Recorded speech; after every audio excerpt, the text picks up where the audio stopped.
बालक को उसी मार्ग की शिक्षा दे जिसमें उसे चलना Feels चाहिए, so warm. और जब वह बूढ़ा भी हो जाएगा तब उससे न हटेगा।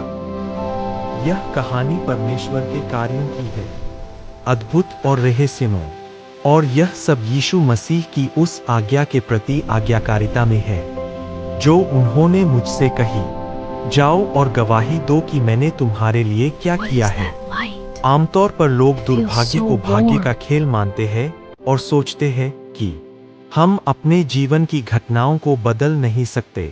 कुछ हद तक यह बात सही भी है, परंतु परमेश्वर के बच्चे के जीवन में उसका जीवन पहले से ही योजनाबद्ध होता है। मनुष्य अपने मन में मार्ग बनाता है, परंतु उसके कदमों का मार्गदर्शन यहोवा करता है। नीति वचन 16।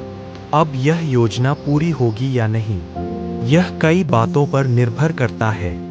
व्यक्ति का परमेश्वर के साथ संबंध, जीवन के उद्देश्य के प्रति उसका दृष्टिकोण, और वह सामाजिक आध्यात्मिक वातावरण जिसमें वह स्वयं को पाता है।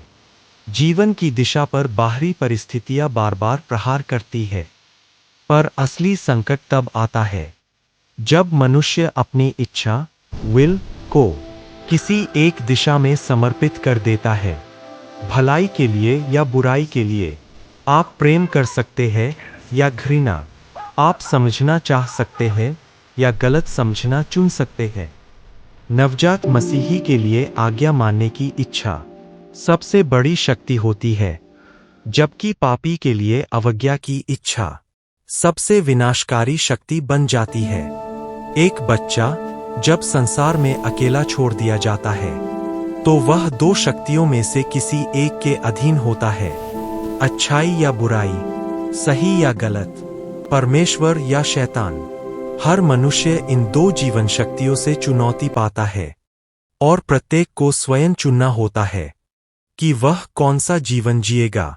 और मेरा विश्वास है कि यही बाइबल कहती है, बालक को उसी मार्ग की शिक्षा दे जिसमें उसे चलना चाहिए, और जब वह बड़ा होगा तब उससे न हटेगा।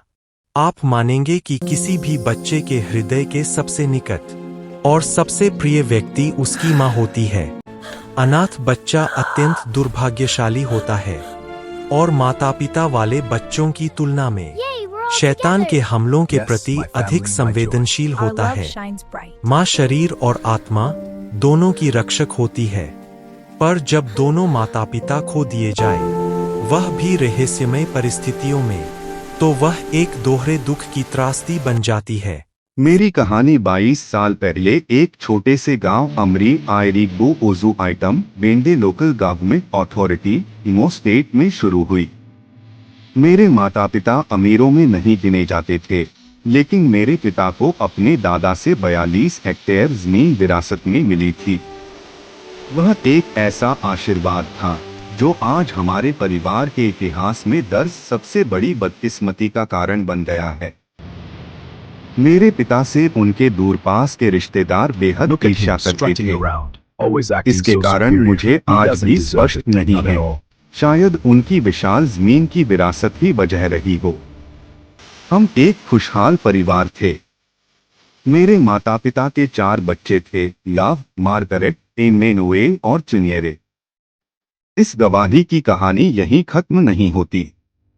अगला भाग देखने के लिए नीचे कमेंट में लिखें, हमें अगला भाग देखना है। इस गवाही के अगले भाग को देखने के लिए हमारे YouTube चैनल को सब्सक्राइब करना न भूलें।